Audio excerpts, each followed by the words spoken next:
بسم اللہ الرحمن الرحیم۔ السلام علیکم ورحمۃ اللہ وبرکاتہ۔ اکثر ہمارے پاس یہ سوال آیا کرتا ہے کہ کون سے وقت میں ہم بستری کرنا زیادہ بہتر ہے اور کون سا وقت ایسا ہے جس میں ہم بستری کے فوائد ہیں۔ ایک بات تو یہ یاد رکھی جائے کہ اللہ رب العزت نے انسانی خواہش، انسانی فطرت کے اندر، انسانی طبیعت کے اندر یہ چیز رکھی ہے، ہم بستری کا کرنا یا نہ کرنا۔ دو لوگوں کا ملنا یہ ایک وقت پر منحصر نہیں بلکہ انسانی طبیعت پر منحصر ہے کہ جب انسانی طبیعت تقاضا کرے ملنے کا اس وقت ملا جائے، وہی وقت سب سے بہترین ہے۔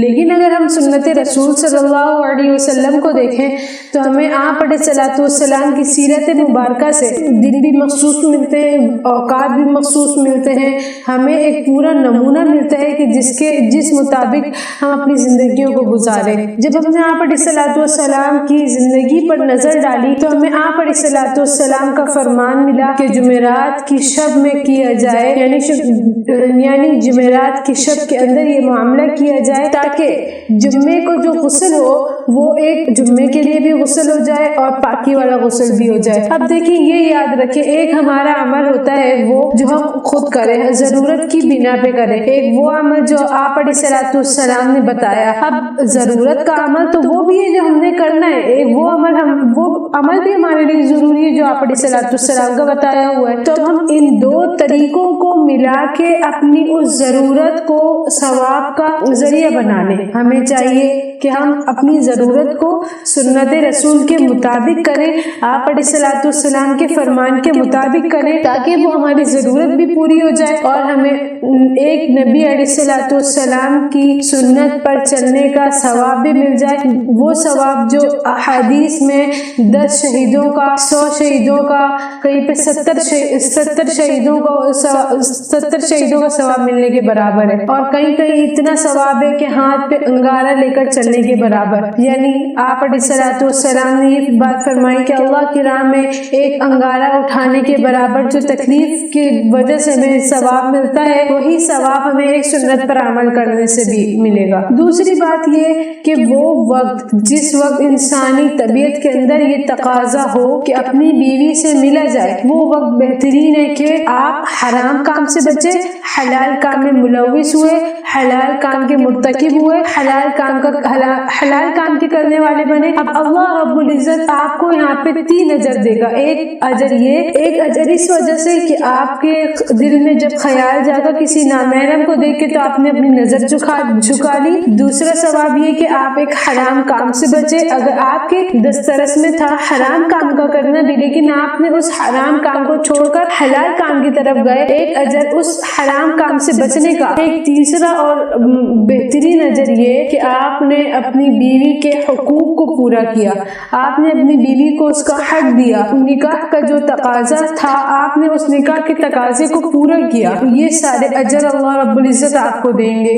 اور علماء کہتے ہیں، اکابرین کہتے ہیں کہ تہجد کے بعد کا وقت بھی ہم بستری کے لیے بہترین ہے کہ جب فجر کی نماز کا وقت ہو اس سے پہلے غسل کر لیا جائے تاکہ ہماری فجر بھی قضا نہ ہو، اور اس وجہ سے انسان جلدی اٹھ کر فجر کی نماز بھی وقت پہ ادا کر لیا کرتا ہے۔ کبھی سستی ہوتی ہے کہ ہم چلو بعد میں پڑھ لیں گے، لیکن ڈر یہ ہوتا ہے کہ کہیں ہماری نماز نہ نکل جائے، ہمیں دیر نہ ہو جائے، اس وجہ سے انسان جب جلدی اٹھ کر غسل کر کے نماز بھی ادا کر لیتا ہے، ایک ہی اجر کا باعث بن جاتا ہے۔ دوسری بات یہ کہ جب نامحرم کو دیکھ کر آپ کے دل میں اشتیاق پیدا ہو اس کے ساتھ ہم بستری کا، تو آپ علیہ الصلوۃ والسلام کے عمل سے یہ بات ثابت شدہ ہے کہ آپ اپنے گھر والی کے پاس جائیں اور اس سے ہم بستری کریں، لیکن وہاں پر گمان کسی نامحرم عورت کا نہ رکھیں کہ یہ نامحرم عورت کا گمان رکھنے سے وہ ہم بستری آپ کے لیے باعث اجر و ثواب نہیں بلکہ باعث ہلاکت بن جائے گی۔ کیونکہ جب کسی نامحرم عورت کو گمان کیا جائے اپنی بیوی کے ساتھ ہم بستری کرتے ہوئے تو وہ ہم بستری زنا کے درجے میں چلی جاتی ہے، زنا بن جاتی ہے، تو بجائے ہمیں اجر و ثواب ملنے کے وہی چیز ہمارے لیے ہلاکت کا ذریعہ بن جائے گی۔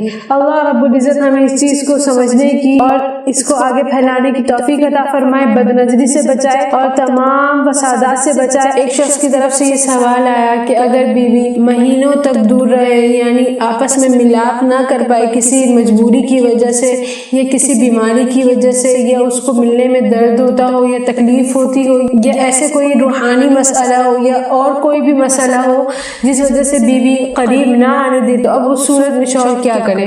اول بات تو یہ سمجھ لیجئے کہ نکاح کے بعد فقط ایک ہی تعلق نہیں ہوتا جس کو پورا کرنا ضروری ہے، یعنی صرف دو جسموں کے ملاپ کا نام نکاح نہیں، بلکہ یہ ایک دو زندگیوں کو ایک کرنے کا نام ہے، یہ ایک پوری زندگی کو خوش اسلوبی سے نبھانے کا نام نکاح ہے، نسلوں کو پروان چڑھانے کا نام نکاح ہے، نسلوں کی بڑھوتری کا نام نکاح ہے، دو خاندانوں کے آپس میں جوڑ کا نام نکاح ہے۔ یہ یاد رکھا جائے کہ نکاح کے فوراً بعد بیوی سے اپنی اس طلب کا پورا کرنا یہ ضروری نہیں ہے، کہیں کسی حدیث میں نہیں ہے، قرآن پاک میں نہیں ہے کہ نکاح کے فوراً بعد اگر آپ نے اس عمل کو نہیں کیا تو آپ گناہگار ہوں گے۔ یہ بات یاد رکھی جائے کہ کبھی کبھی بیوی بہت کم عمر ہوا کرتی ہے جس کی وجہ سے اس کو اس عمل تک آنے میں دشواری محسوس ہوتی ہے۔ علماء یہ لکھتے ہیں کہ بیوی کو اس عمل پر رضامند کرنے کے لیے اس کے ساتھ پیار محبت کی باتیں کریں، اس کو اپنے قریب لائیں تاکہ جب آپ اس عمل کی طرف آنا چاہیں تو وہ پریشان نہ ہو، وہ چڑچڑی نہ ہو، وہ آپ سے نفرت نہ کرنے لگے۔ یہ بات یاد رکھی جائے کہ جب ایک دفعہ بیوی کے دل میں اس چیز کی طرف سے نفرت پیدا ہو گئی تو اب آپ اس کے دل میں کبھی بھی محبت نہیں ڈال سکیں گے۔ یہ ایک ایسا عمل ہے جو فطرتی تقاضے کے مطابق ہے۔ اگر اللہ رب العزت نے اس کے اندر یہ چیز کم رکھی ہے تو ایک مرد کو چاہیے کہ وہ اپنے نفس پر قابو رکھے اور آہستہ آہستہ خوش اسلوبی کے ساتھ اس کو اس عمل کی طرف لے کر آئے تاکہ نکاح کا جو تقاضا ہے وہ پورا ہو سکے۔ نکاح کے بعد صرف اس بنا پر کہ ہم بستری نہیں ہوتی ہے، صرف اس بنا پر کئی گھر برباد ہوا کرتے۔ کیوں؟ کیونکہ مرد اپنے اوپر قابو نہیں رکھ پاتے، مرد اپنے نفس پر قابو نہیں رکھ پاتے، جس کی وجہ سے گھر برباد ہو جایا کرتے ہیں۔ علماء یہ لکھتے ہیں کہ اگر ایک عورت آپ کو اپنا آپ نہیں دے رہی، اگرچہ یہ نکاح کے اصول کے مطابق نہیں ہے، نکاح کے تقاضے کے مطابق نہیں ہے، لیکن یہ یاد رکھا جائے کبھی مسائل دوسرے بھی ہوا کرتے ہیں، کہیں جادو کا مسئلہ ہوتا ہے، کہیں روحانی مسئلہ ہوتا ہے، کہیں جنات کا مسئلہ ہوتا ہے، کہیں ڈاکٹری مسئلہ ہوتا ہے۔ ان ساری چیزوں کو بھی مد نظر رکھا جائے۔ آج کل کے جو مرد ہیں وہ صرف اپنے نفس کو مد نظر رکھتے ہیں، نہ کہ ان سارے مسائل کو، اور جب ان سارے مسائل سے نظریں ہٹا لی جاتی ہیں تو گھر بھی برباد ہوتے ہیں، طلاقیں بھی وقوع ہوتی ہیں، طلاقیں بھی وجود میں آتی ہیں۔ یہ یاد رکھیں کہ نکاح کے بعد اصل مقصد گھروں کو بسانا ہے، نہ کہ دو جسموں کو ملنے کا ذریعہ بنانا۔ یہ یاد رکھیں کہ نکاح کے بعد بیوی اگر اس معاملے میں خوشی سے آ جائے تو بہت اچھی بات ہے کہ نکاح کے بعد نسل کی بڑھوتری کا دار و مدار صرف اسی عمل پر ہے، نہ کہ کسی دوسرے عمل پر۔ ہاں، اگر آپ حرام سے بچنے کے لیے اپنی بیوی کو اس پر رضامند کرنا چاہیں تو علماء کے اصول کے مطابق اس کے پاس جائیں کہ اس کو پہلے کوئی تحفہ دیں، اس کو اپنے قریب کرنا چاہیں، اس کے ساتھ خوش اسلوبی والا معاملہ کریں، اس کے ساتھ پیار محبت والا معاملہ کریں، پھر اس کے ساتھ آہستہ آہستہ اس کام کی طرف آئیں۔ اگر آپ فوراً اس کام کی طرف آئیں گے تو یہ یاد رکھیں آپ اپنی بیوی کو دور کر بیٹھیں گے اپنے آپ سے، اور اگر بیوی کے دل میں ایک دفعہ نفرت پیدا ہو گئی تو اب وہ کبھی بھی آپ کے پاس نہیں آئے گی، بلکہ اس کو اس چیز سے نفرت ہی ہوگی ہمیشہ۔ اور جب اس کو اس چیز سے نفرت ہونا شروع ہو گئی تو اب آپ ساری زندگی اس سے اگر پیار محبت سے چلیں، پیار محبت کے ساتھ پیش آئیں، وہ پھر بھی آپ کے ساتھ محبت نہیں کر پائے گی۔ اور بیویوں کو بھی چاہیے، اگرچہ وہ کم عمر ہے لیکن آج کل کوئی ایسی لڑکی نہیں ہے جس کو اس بارے میں پتہ نہ ہو، جس کو اس معاملات کا پتہ نہ ہو، جس کو ان سارے کاموں کا پتہ نہ ہو۔ اللہ رب العزت کی طرف سے ہی یہ سارے معاملات ہیں، اور اللہ رب العزت ہر عورت اور ہر مرد کے دل میں ان چیزوں کو بٹھاتے ہیں، ان چیزوں کو پیدا کرتے ہیں۔ یہ یاد رکھیں اگر کوئی عورت آپ کے ساتھ اس طرح کا معاملہ کر رہی ہے تو آپ پہلے چھان پٹک کریں کہ آیا اس عورت کے ساتھ کوئی دوسرے مسائل تو نہیں ہے، یا وہ عورت خود سے جان بوجھ کر یہ معاملات کر رہی ہے۔ اگر جان کر رہی ہے تو پھر آپ اس کے ساتھ ڈانٹ ڈپٹ کریں، تھوڑی سختی سے پیش آئیں تاکہ وہ عورت آپ کے گھر میں بس سکے۔ آج کل کی لڑکیاں، آج کل کی عورتیں، آج کل کی بہنیں بیٹیاں ان چیزوں میں بہت زیادہ ملوث ہیں کہ انٹرنیٹ کے غلط استعمال کی وجہ سے اپنی جوانیاں برباد کر بیٹھی۔ اب جب شادیاں ہوتی ہیں تب انہیں شرم آتی ہے، جھجک ہوتی ہے کہ اگر شوہر کو یہ بات پتہ چلی تو پھر ہمارے ہمارا گھر نہیں بسے گا، ہمیں طلاقیں پڑیں گی یا ہمیں طلاق ہو جائے گی، پھر اس کے بعد ایک مشکل اور کٹھن زندگی۔ یہ یاد رکھیں کہ ان چیزوں کے بھی سدباب ہے، ان چیزوں کو بھی ختم کرنے کا ایک ذریعہ ہے۔ آپ ان اسباب کو اپنائیں، آپ ان چیزوں کو دیکھیں، آپ ان علاج کو اپنے اوپر لاگو کریں، وہ علاج کریں جس سے آپ کی جوانیاں دوبارہ واپس آ سکیں۔ اللہ رب العزت ہمیں اور آپ کو ان چیزوں سے بچنے کی توفیق عطا فرمائے، اور ہر وہ چیز جو ہمیں تباہی کے دہانے میں لے جائے ان سے بچنے کی توفیق عطا فرمائے، ہر اچھے عمل پر عمل پیرا ہونے کی توفیق عطا فرمائے۔ جیسا کہ آپ حضرات کو معلوم ہے کہ آج ہمارے معاشرے میں انتہائی تباہی اور فسادات کا بول بالا ہے، فسادات کا چرچا ہے، ہر جگہ انٹرنیٹ کی فحاشی عام ہے۔ انٹرنیٹ کا غلط استعمال کی وجہ سے آج کل لوگوں نے اپنی جوانیاں برباد کر لی، اپنی قوت باہ برباد کر لی، اپنی نسلوں کو اس آگ میں جھونک دیا۔ کیونکہ انٹرنیٹ کا صحیح استعمال ہمیں پتہ نہیں، ٹی وی کا استعمال صحیح ہمیں پتہ نہیں، موبائل کا صحیح استعمال ہمیں پتہ نہیں، لیپ ٹاپ کا صحیح استعمال ہمیں پتہ نہیں، سوشل میڈیا کا صحیح استعمال ہمیں پتہ نہیں۔ جب تک ان چیزوں کا صحیح استعمال نہیں ہوگا تو ہم اسی طرح تباہی کے گڑھے میں جاتے رہیں گے، گرتے رہیں گے۔ سوال یہ آیا خاتون کی طرف سے کہ لڑکیوں کی شرمگاہ سے سفید پانی کیوں نکلتا ہے؟ اول بات تو یہ سمجھ لیجئے کہ ہر سفید پانی کو ہم منی کا نام نہیں دے سکتے۔ ہر شرمگاہ سے ہر نکلتے ہوئے سفید پانی کو ہم منی کا، مزی کا، لیکوریا کا نام نہیں دے سکتے، بلکہ ہمیں اس کی حیت معلوم کرنی ہوگی۔ اس کی حیت معلوم کرنے کا طریقہ کیا ہے کہ لیکوریا یہ ایک پانی کی شکل میں بالکل سفید ہوا کرتا ہے، بالکل سفید، جیسے چونا آپ سمجھ رہے ہیں، چونے کی حیت لے لیں بالکل ایسے ہی سفید ہوا کرتا ہے۔ مزی لے لیں، مزی بھی تھوڑی سی شکل کی ہوتی ہے لیکن اس میں تھوڑی سی رطوبت ہوتی ہے، یعنی تھوڑا سا گاڑھا پن ہوتا ہے، اور منی وہ بالکل گاڑی ہوا کرتی ہے۔ اور عورت اور مرد کی منی میں یہ فرق ہے کہ مرد کی جو منی ہے وہ بالکل سفید ہوتی ہے اور عورت کی منی میں تھوڑی سی پلاہٹ ہوتی ہے۔ اب یہ یاد رکھا جائے کہ ہم جب نکلتے ہوئے شرمگاہ سے نکلتے ہوئے پانی کو دیکھیں تو ہمیں ان میں فرق کرنا پڑے گا۔ اول بات تو یہ کہ جب ہم بالکل پتلا اور سفید پانی دیکھیں تو وہ لیکوریا کی شکایت ہوگی۔ اب لیکوریا کی شکایت میں یہ دیکھا جائے گا کہ وہ کب اور کتنی دیر میں ہو رہا ہے۔ اگر بہت زیادہ ہو تو وہ بیماری کی شکل میں چلا جائے گا، اگر وہ کم ہو تو پھر ہم یہ دیکھیں کہ وہ مزی ہے یا لیکوریا ہے، کیونکہ مزی اور لیکوریا میں ذرا سا فرق ہوتا ہے جو بہت زیادہ غور کرنے کے بعد ہمیں پتہ چلتا ہے۔ اب اگر وہ مزی ہے تو آپ کو اس کے لیے نیا اور تازہ وضو کرنا پڑے گا، اگر لیکوریا ہے اور کم ہوتا ہے تو اس کے لیے بھی وہی قانون ہے جو مزی کے لیے کہ ایک نیا تازہ وضو کرنا پڑے گا ہر نماز کے لیے۔ مطلب یہ کہ اگر آپ نے ظہر کی نماز میں وضو کیا ہے اور عصر کی نماز میں بھی آپ کا وہ وضو برقرار ہے، لیکن پھر بھی آپ کو عصر کی نماز کے لیے نیا وضو کرنا پڑے گا۔ اب عصر میں کیا ہے، مغرب تک برقرار ہے تو مغرب کے لیے آپ کو دوبارہ سے نیا وضو کرنا پڑے گا۔ خلاصتاً بات یہ کہ ہر نماز کے لیے آپ کو ایک الگ وضو کرنا پڑے گا، لیکن یہ یاد رکھا جائے کہ ایک فرض نماز کی بات ہو رہی ہے، نوافل کی نہیں، کہ اگر فجر سے لے کر ظہر تک آپ کا وضو ہے، بیچ میں آپ کوئی بھی نوافل پڑھیں، قرآن پڑھیں، تسبیحات پڑھیں، کوئی بھی ذکر اذکار کریں، اس کے لیے آپ کو نیا وضو نہیں کرنا پڑے گا۔ دوسری بات یہ کہ آج کل کی لڑکیاں جن کی شادی نہیں ہوتی یا جن کے شوہر شہروں سے باہر ہوتے ہیں، ملک سے باہر ہوتے ہیں، اب جن کو اپنے اندر خواہشات کی اتنی طلب ہوتی ہے کہ وہ پورا نہیں کر پاتی، اب وہ اپنے آپ کو خود سے فارغ کرنا چاہتی ہیں، جس کی وجہ سے ان کی شرمگاہ سے منی نکل آتی ہے یا مزی نکل آتی ہے۔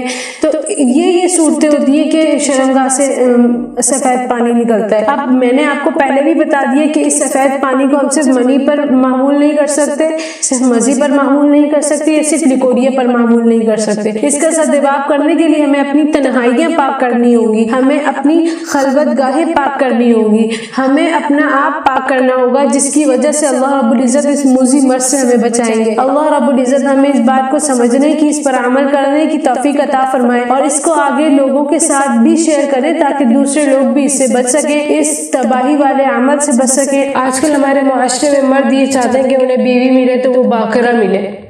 باقرہ سے مراد آپ بخوبی سمجھ سکتے ہیں کہ اللہ رب العزت نے نکاح کے بعد جو سب سے اولین چیز رکھی وہ میاں بیوی کا آپس میں ملاپ رکھا۔ دنیا کی بڑھوتری اسی پر مبنی ہے اور ہر ایک چاہتا ہے کہ اس کی بیوی باقرہ ہو، یعنی وہ پہلے سے کہیں منہ کالا نہ کیے ہوئے ہو، پہلے سے اس کے ساتھ کوئی معاملہ نہ ہوا ہو، چاہے اگرچہ وہ کنواری ہی کیوں نہ ہو، لیکن آج کل ایسے معاملات دیکھنے کو ملتے ہیں کہ شادی کی پہلی رات ہی طلاق ہو جاتی ہے۔ وجہ پوچھیں تو پتہ یہ چلتا ہے کہ لڑکی کے پہلے سے دوسرے لڑکے کے ساتھ معاملات تھے، لڑکی کا کہیں اور چکر تھا۔ اگرچہ یہ باتیں نازیبا ہیں لیکن یہ معاشرے کی حقیقت بتا رہی ہوں۔ آج کل معاشرے میں یہی چیزیں چل رہی ہیں۔ سب سے اولین چیز تو یہ دیکھیں کہ ایک لڑکی کو طلاق دینا یہ آپ اپنے اوپر خود انگلی اٹھا رہے ہیں۔ کیوں؟ کیونکہ اللہ کا قانون ہے الخبیثات للخبیثین والخبیثون للخبیثات والطیبات للطیبین والطیبون للطیبات۔ اللہ رب العزت نے یہاں پہ اصول میں سب سے پہلے ذکر کیا تو عورت کو ذکر کیا۔ پورے قرآن میں آپ اسلوب دیکھیں، اللہ رب العزت نے مرد کو ہی مخاطب کیا، ایمان والا کہا تو مرد کو کہا، ڈرنے کا کہا تو مرد کو کہا، قوام کہا تو مرد کو کہا، اصول و ضوابط بتائے تو مرد کو بتائے، گواہ کا کہا تو مرد کو کہا۔ اللہ رب العزت نے ہر صورت میں نماز کا حکم آیا، روزے کا آیا، حج کا آیا، عمرے کا ہوا، جو صورتیں ہوئی سب سے پہلے آپ علیہ الصلوۃ والسلام کو مخاطب کر کے فرمایا مردوں کو یہ بات بتا دے، مردوں کو یہ کہہ دے۔ اللہ رب العزت نے جہاں بات پاک باز اور پاک بدبخت کی آئی، اللہ رب العزت نے وہاں پہ عورتوں کو مقدم کیا۔ کیوں؟ اللہ رب العزت بتانا چاہ رہے ہیں کہ جو پاک عورتیں ہوتی ہیں وہ پاک مرد کے لیے ہی ہیں۔ اگر بدبخت مرد ہے، ناپاک مرد ہے، اس کا کردار ہلکا ہے تو اس کو ہمیشہ کردار کی ہلکی عورت ہی ملے گی۔ اگر آپ اس کو طلاق دے رہے ہیں اس بنا پر کہ اس لڑکی کا پہلے سے چکر ہے تو یہ آپ اپنے اوپر انگلی خود اٹھا رہے۔ آپ اپنے گریبان میں جھانکیں، آپ اپنی ماضی میں جھانکیں کہ آپ سے تو کوئی ایسی خطا ضرور ہوئی ہوگی جس کی بنا پر اللہ رب العزت نے آپ کو ایسی عورت کے ساتھ جوڑا۔ آج کل ہمارے معاشرے میں یہ خیال بن چکا ہے، یہ ذہن بن چکا ہے کہ ایک عورت ہی بد کردار ہو سکتی ہے، اگرچہ مرد باہر سے زنا کر کے آ جائے لیکن وہ مرد پاک ہوتا ہے۔ ایسا نہیں ہے۔ اللہ رب العزت نے جب کوڑے لگانے کی باری آئی تو ایک مرد کے لیے بھی وہی سزا سنائی اور ایک عورت کے لیے بھی وہی سزا سنائی، نہ کہ عورت کی سزا کو بڑھوتری کے ساتھ بیان کیا، نہ مرد کی سزا کو قلت کے ساتھ بیان کیا، بلکہ اللہ رب العزت نے دونوں کی سزاؤں کو مقرر کیا کہ شراب پیے تو 80 کوڑے لگائے جائے۔ یہ اجماع ہے، قرآن میں اس کا اسلوب نہیں ہے، احادیث میں اس کا اسلوب نہیں ہے، یہ صحابہ کے دور میں اجماع ہوا کہ شراب پینے پر 80 کوڑے لگائے جائیں گے۔ جب زنا کی باری آئی کہ اگر شادی شدہ مرد ہو یا عورت ہو دونوں کو رجم کیا جائے گا، یعنی سنسار کیا جائے گا، اگر کنوارے ہوں تو دونوں کو 100 کوڑے لگائے جائیں گے۔ اللہ رب العزت نے دونوں کے حکم میں ایک ہی جیسا اسلوب اختیار کیا۔ تو آج پھر ہم کون ہوتے ہیں ایک عورت کو جج کرنے والے کہ ایک عورت ہی بد کردار ہو سکتی ہے، مرد نہیں ہو سکتا؟ اسلوب اللہ رب العزت نے بتا دیا الخبیثات للخبیثین، کہ ناپاک مرد بری عورتیں برے مردوں کے لیے ہیں، الخبیثون للخبیثات برے مرد بری عورتوں کے لیے ہیں۔ اللہ رب العزت نے یہاں پہ کھلا اسلوب بتا دیا ہے کہ اگر زندگی میں ایک لغزش بھی ہوئی تو آپ کی بیوی سے بھی ایک لغزش تو ضرور ہوئی ہوگی۔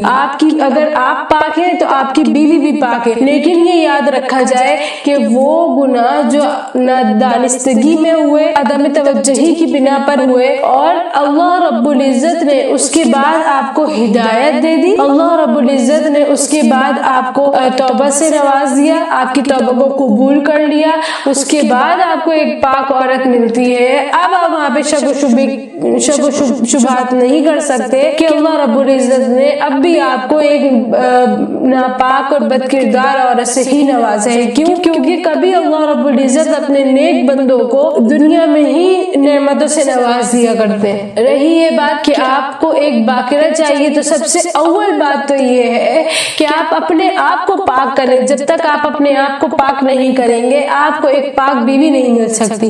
آج ہمارا اسلوب کیا ہوتا ہے لڑکی کو ڈھونڈنے کا؟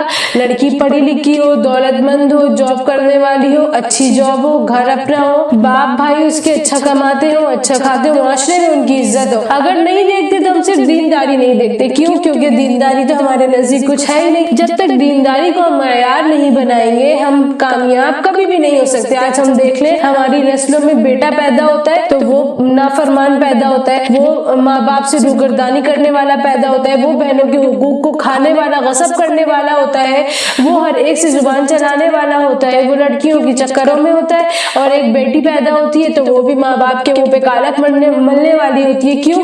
کیونکہ جب ہم نے اپنے نکاح کے جوڑ کا انتخاب کیا تو ہم نے وہاں پہ دینداری کو ترجیح نہ دی۔ آپ علیہ الصلوۃ والسلام نے جو معیار بتائے، 4 کے حسب نسب دیکھا جائے، مال و دولت دیکھا جائے، اور خوبصورتی دیکھی جائے، اور دینداری دیکھی جائے۔ پھر آپ علیہ الصلوۃ والسلام نے دینداری کو بالخصوص ذکر کر کے فرمایا کہ جو کوئی دین کو ترجیح دے گا دنیا اور آخرت میں وہ کامیاب ہے۔ تو سوچے ذرا، اللہ رب العزت کے نبی علیہ الصلوۃ والسلام، اللہ کے محبوب نبی نے جو دینداری کو معیار بنانے کا کہا وہ کس بنا پر کہا؟ آج آپ ایک عورت سے نکاح کر کے دیکھیں اور آپ پھر اپنی زندگی کو دیکھیں کہ آپ کی زندگی کیسی پھولوں والی ہوتی ہے اور کیسی آپ کی زندگی میں خوشحالی آتی ہے۔ کیوں؟ ایک جب دیندار عورت ہو، اگر آپ اس کو تھوڑا بھی دے دیں تو وہ اس میں بھی خوش ہو جاتی ہے، آپ اس کو دال روٹی کھلائیں وہ اس میں بھی خوش ہو جاتی ہے۔ شرط یہ ہے کہ اس کے اندر خوف خدا ہو، اس کے اندر نبی علیہ الصلوۃ والسلام کی تعلیمات زندہ ہو، اس کے اندر ایک پاک باز عورت کا خون سرایت کر رہا ہو۔ جب بھی نکاح کرے لڑکی کی ماں کو ضرور دیکھیں کہ لڑکی کی ماں کس طرح ہے۔ یہ اسلوب ہمارے علماء کا ہے کہ جب تک ایک لڑکی کی ماں بد کردار ہوگی، ایک لڑکی کبھی بھی با کردار نہیں ہو سکتی، وہ ہمیشہ بد کردار ہوگی، الا ماشاء اللہ۔ جس کو اللہ پاک رکھنا چاہے وہ طوائفوں کے کوٹھوں پہ جا کے بھی وہ محفوظ رہ جاتا ہے، اور جس کو اللہ تعالیٰ بد کردار بنانا چاہے تو وہ ولیوں کے گھر میں بھی ایک زانیہ اور شرابیہ پیدا ہو جاتی ہے۔ اللہ رب العزت اس بات کو بخوبی سمجھنے کی اور اس پر عمل کرنے کی توفیق عطا فرمائے۔ سوال ایک شخص کی طرف سے یہ آیا کہ کن صورتوں میں پیچھے کے راستے سے کرنا جائز ہے، ہمیں وہ صورتیں بتا دے تاکہ ہم اپنی بیوی کے ساتھ ہی لذت اندوز ہو سکے۔ یہ بات یاد رکھی جائے کہ اللہ رب العزت نے انسانی شخصیت کے اندر جب انسان کو اشرف المخلوقات بنایا تو اللہ رب العزت نے ہر کرائیت والے کام کو انسان کے اندر کرائیت والا ہی رکھا۔ ایک اگر وہ شخص جو اپنے آپ کو انسانی تقاضے کے مطابق رکھے، ہر اس کام سے بچے جو اللہ رب العزت نے منع فرمایا، تو وہ اس کام کی طرف جائے بھی نہ۔ اول بات تو یہ سمجھ لیجئے کہ اللہ رب العزت نے پیچھے کے راستے سے کرنے کو حرام بنایا، کلیتاً حرام بنایا۔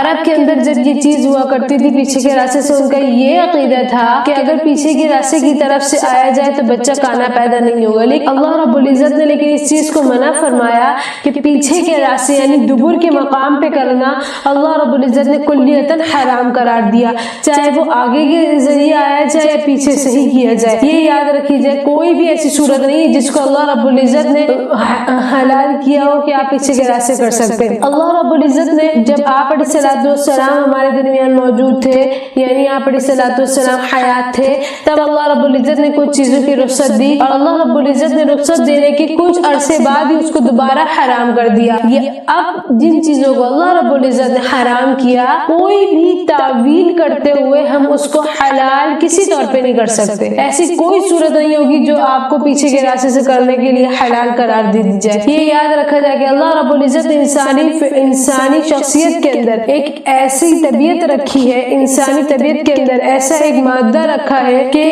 جو گندے کام ہیں، جو گندی چیزیں ہیں، اس کی طرف خود اٹریکٹ نہیں ہوتی انسانی طبیعت۔ ہاں الا ماشاء اللہ کہ جس کو اللہ گمراہ کرنا چاہے، جس کو اللہ آزمانا چاہے، اس کو اللہ ان چیزوں میں مبتلا کر دیتے ہیں۔ رہی بات یہ کہ جو شخص اس کا مرتکب ہو گیا ہو اب وہ کیا کرے، وہ خالصتاً اللہ رب العزت سے توبہ طائب ہو، اللہ سے سچے دل سے توبہ کرے۔